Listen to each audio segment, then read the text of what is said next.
Hello, I'm Rena Grove. And I'm Madhvi Ramani. And this is Misinformed, where we'll be talking about our latest internet obsessions. So, Rena, what did you get obsessed with this week? Like absolutely everybody stuck in quarantine, I'm watching a lot of Netflix. And I've recently started watching Tiger King. It's about people in the US who keep big cats as pets or in these private zoos. Oh yeah, this is the one that everyone is going on about right now. I haven't seen the documentary, but I've seen the meme where Donald Trump is consulting with one of his personal advisors, and his advisor is like, "Mr. President, the country is going crazy. What's your plan?" And Trump says, "Release the Tiger documentary." So it's a good distraction. Yeah. From coronavirus. So the two standout characters in the show are Carol Baskins and Joe Exotic. And Joe Exotic is probably the most flamboyant, ridiculous human you've ever seen in your life. And he wears these absolutely ridiculous get-ups. And The Cut recently did an in-depth article about all of his fashion. And it sort of just got me thinking about this renaissance of sort of the cowboy aesthetic in America and what that means and where this is coming from. So I did a little bit of research into the history of cowboys. So back in the 1800s, they were Mexicans and African slaves in the US. Mm-hmm. What happened was that white colonizers were moving away from the East Coast into parts of America like Texas because they wanted to escape the laws of the new country, and they brought with them their slaves. And obviously out there they had cattle, they had ranches, and then the Civil War happened and the white Americans all went to fight, which left the slaves to look after the cattle farms. And sort of from there, it developed into a long-standing tradition, a long history. And even after the slaves were freed, they kept up this profession because, it was hard, physical, demanding work. Mm-hmm. They were allowed to travel. They sort of gathered this idea of cowboys being these rugged outlaws because, people still had stereotypes and fears about Black people. And, they were these people that traveled all around the country doing odd jobs or working on these cattle farms. Mm-hmm. Yeah, I was reading about this, and apparently 1 in 4 cowboys were Black, which surprised me because when I think about cowboys, I think John Wayne, I think Clint Eastwood, which are just these like white, strong, silent types. Yeah, that also doesn't take into consideration other people of color who were cowboys, so that's only Black people. But there were also, Mexicans or Native Americans who also factor into that statistic. So actually the majority of them, I guess probably one could say, weren't white. And yet they've been romanticized through Hollywood to such an extent that when you think cowboy, you think of John Wayne. John Wayne. Yes. Even though some of the most well-known cowboys were Black. You have Nat Love, or you have Bill Pickett, who was one of the best rodeo stars, but he wasn't honored in the National Rodeo Hall of Fame until 1972, which is like 40 years after he died. So he was an international rodeo star, and they tried to just completely erase him from this tradition. Be like, no, didn't exist. But you can still see aspects of this culture coming through and existing till today. For example, in Philadelphia, which is known as the most northern city of the South, you have the Fletcher Street Urban Riding Club, which is an all-Black riding club, which has existed for hundreds of years, where they really keep this cowboy tradition alive. And Philadelphia has always been a super interesting city anyway, because although geographically it belonged to the Union, it sort of sympathized a lot with the South because it's right on the border.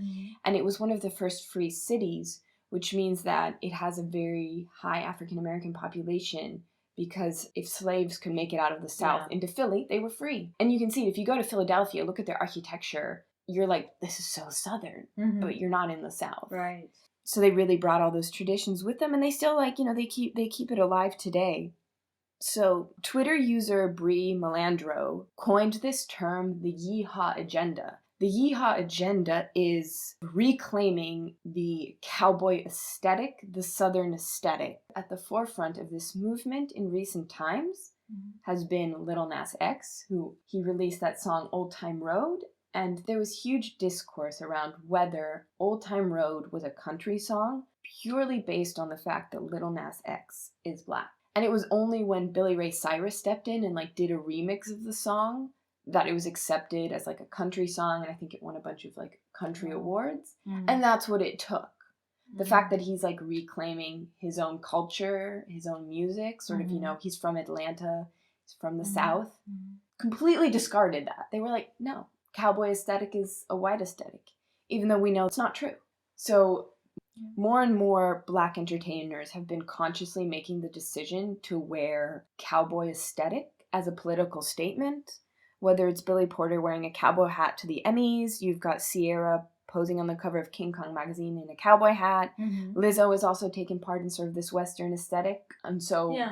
Yeah, you can see that now with Cardi B and everything. But actually, I remember Genuine Pony, for example, or even Destiny's Child or Mary J. Blige from decades ago. They were wearing cowboy hats and sort of identifying with this Southern cowboy aesthetic. So I question whether this is a movement that just started kind of now or has just been named now and has always kind of been progressing. Well, I think that you've had entertainers who have been wearing this clothes just because it's part of their culture. And obviously everything you do is political. But for them, it was just... Beyonce, for example, in her music video Deformation, that's like such a homage to Black cowboy Southern culture. Southern culture, yes. Like, it's an unbelievable music video, an unbelievable tipping of the hat to that entire culture. I remember someone made the snarky comment that is what they were trying to do in American Horror Story, but they couldn't get it right because they didn't understand Black Southern culture. Yeah. So you have these white Hollywood types trying to profit off of a culture they don't understand. But I think that, yes, a lot of Black entertainers have been doing it for a long time because it's part of their culture and it's because of what they're used to. But now people are specifically doing it as a political statement. Just be like, no, this is my culture and we're taking it back. Yeah, and I guess the internet probably helps a lot with the organization of that, because the person who kind of started this agenda or this movement, or named it at least, Brie Landro. Yeah. There's an Instagram account called the Yeehaw Agenda, we'll link to it in the show notes, which kind of just collects all of these images together. It's got 14,000 followers, and it makes this movement or this history visible. Well, that's the beauty of the internet, I think, is that nowadays, back in the 90s or back in the 2000s, when we didn't have the ability to share information on a mass scale with people, we had to be reliant on the magazines, the radio, to sort of bring up discourse. And, you know, it was obviously in their best favor to keep this down, to sort of continue profiting off of cultural appropriation. So now that anyone can open an Instagram account and sort of gather millions of followers, it's allowing people to really take back their own narrative. So this reminds me of a really old internet obsession that I've had basically since I sort of moved to Germany, and I discovered that there's this Wild West theme park in Brandenburg, just on the outskirts of Berlin, in a place called Templin. It's called El Dorado, which is obviously the golden city in this mythological place. And it is really this mythological, idealized image of the Wild West, even though they call it a quote-unquote authentic Wild West experience. So I always wanted to go there, but then I looked at their site and their Instagram account, and I was like, oh, I don't really want to give my money to these people, because their Instagram account is, first of all, it's aesthetically displeasing to the highest degree. Yeah, it's terrible branding. And secondly, it's terrible. It's just got cliches all over the place. So this idea of this noble Indian, the idea of these cowboys, white, all of them, of course, sorry. No, I'm sorry. The first thing I noticed when I was looking at it was the references to the Confederate States. They have Confederate soldiers. They have the Confederate flag. We're looking at a post right now that says Civil War Army Camp, and half of it is the American flag, half of it is the Confederate flag, which is also historically wrong because that's not the flag used during the Civil War. It'd be the Union flag, which is different because it says all 50 states. Yeah. Wrong. Historically wrong. Also, using the Confederate flag for anything is so deeply offensive and wrong because it's still today in modern day America used by racist people in the South exactly. who still cling on to the Civil War. Yeah. So. And also, aside from racism, there's blatant sexism. Like there's this picture of a blonde woman in a cowboy hat and the hot pants and just kind of in front of a Dodge, but she looks like she's trying grinding. To twerk.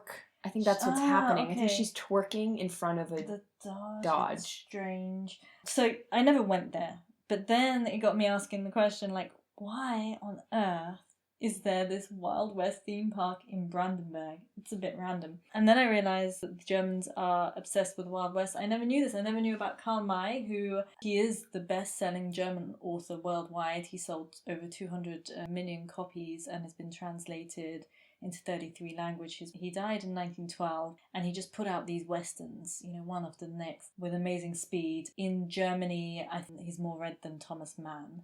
Yeah, I should say, I've never read one of his novels, but as someone who's grown up partially in Germany, he's in my consciousness. Like, I was aware of him without having ever, I don't think my parents read his books, that he wasn't in our household, and yet I knew of him. And they made a lot of films. Both East and West Germany after the war started making all his books into films. So then I started reading about Karl May, and what's really interesting about him was that, he was a con artist and a thief and a liar. He was in and out of jail for a lot of his life before he became a best-selling author. And he said that he had been to the US and a lot of his books were based on his own experience, but it was all a lie. So he had made up an entire vision and world of the Wild West based on kind of nothing, just his own fantasy. And this fantasy is what exists in the German collective consciousness, just that one man made up. And later, even, after he had become famous and traveling Native American tribes would come and visit Europe, he would then call them liars or outcasts from their tribes because he was probably insecure about the fact that he had said that he could speak all these languages and that he knew these tribes intimately, and coming face to face with actual real Native Americans probably threatened him in some way. So an interesting character all around. The German image of Native Americans and cowboys, or Indians and cowboys, became completely its own thing based on nothing, really. Yeah, the Germans adopted this idea of the Indians and the cowboys. They started thinking about their own situation in terms of cowboys and Indians. In East Germany, the cowboys were seen as the bad guys because they were this capitalistic colonizing force, whereas the Indians were seen as really like noble, connected to nature people. And then later on, the Indians became associated with the anti-nuclear movement, with the green movement, with this idea of being connected with nature. I remember that in Germany, when you're a kid and you get hurt, in order to tell you to toughen up, you would say, hey, an Indianer kennt kein Schmerz, which means an Indian knows no pain. Stop crying. Come on, toughen up. Yeah. It's crazy. And do they still say that today? Yeah, I think I've heard someone say it before. Mm-hmm. You still say it, yeah. It's interesting because I think the Germans are still stuck in this Karl May portrayal of Indians and cowboys and have not moved on from that or tried to reckon with it or tried to think really about what is culturally appropriate and what is not. Because there are no Native Americans here really. I mean, I guess there were some who stayed, after the Second World War as part of the army. It's not an integral part of German history like in the US where that was the native population. So maybe they never needed to reckon with it or develop their attitudes in any way or come to terms with the fact that it's odd. I think almost sometimes people don't think it's real. Do you know what I mean? They're so far removed from this world that it almost feels like it was just made up. I don't know how to explain that in any better way. Mm-hmm. So in 2014, there was a controversy concerning the Karl May Museum in Radelboil. It's a small East German town. So they have a lot of Native American objects and artifacts, including a collection of Native American scalps. And one of the tribe asked for these scalps back so that they could bury them in accordance to their culture. And the museum flat out refused. And they didn't really see a problem with this, which is... It's mind-boggling. It's mind-boggling.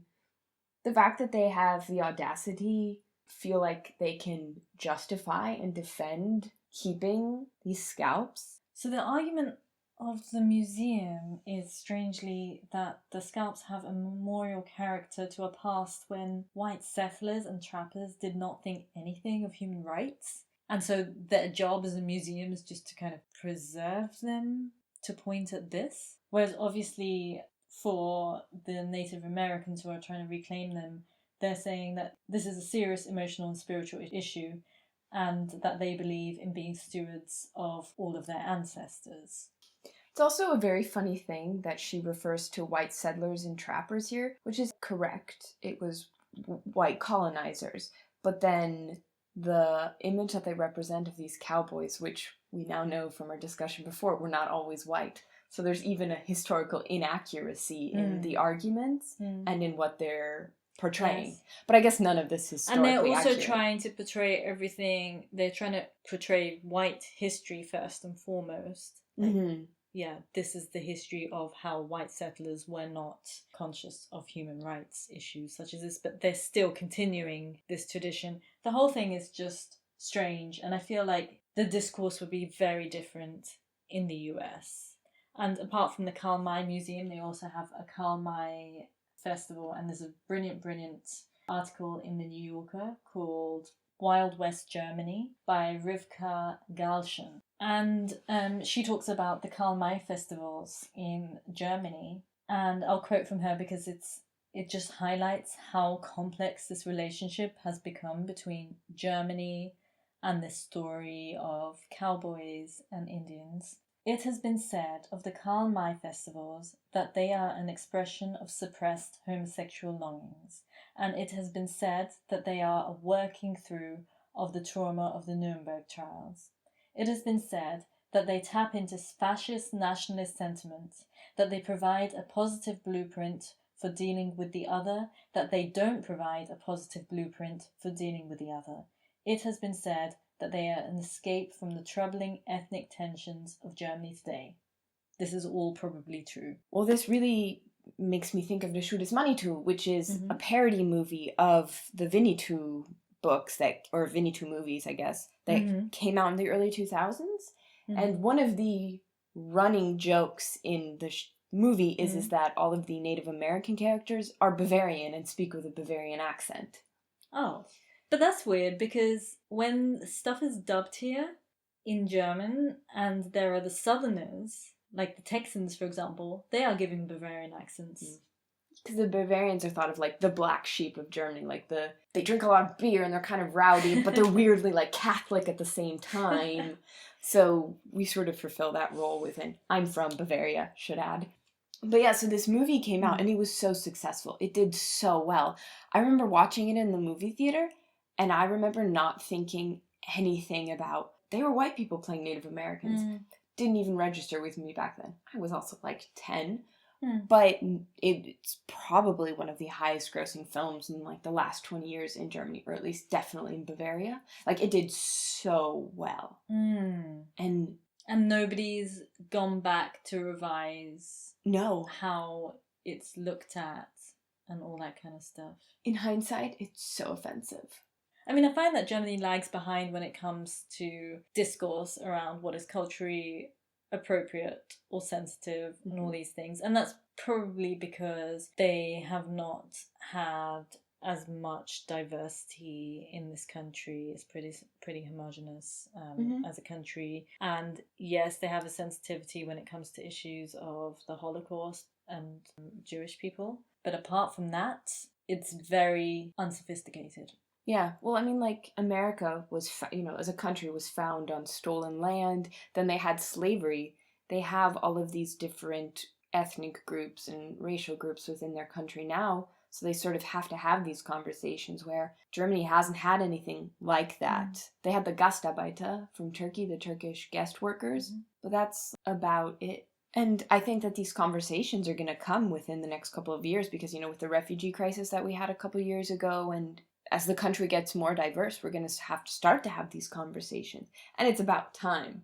We're like 20 years behind everyone else having these conversations. Yeah. And I think that say what you want about America. I know there's a lot wrong with that country, but they've always been good at having national discourse around subjects around like gender, race, or sexuality. And I know that it's like very specific media outlets, mostly liberal outlets, driving these conversations, but at least they're having them on a national scale. There's a language with which to discuss this, yes. Yeah, and True. I'm sure that it's happening in certain academic circles, but I just think in the mainstream German world, nobody's even started to have these conversations, especially not when it comes to race. If you like this podcast, please subscribe and share it with your friends. And if you like, you can share your internet obsessions with us. Tweet us. I am at Madhvi Ramani. And I am at Rena_Grobe_.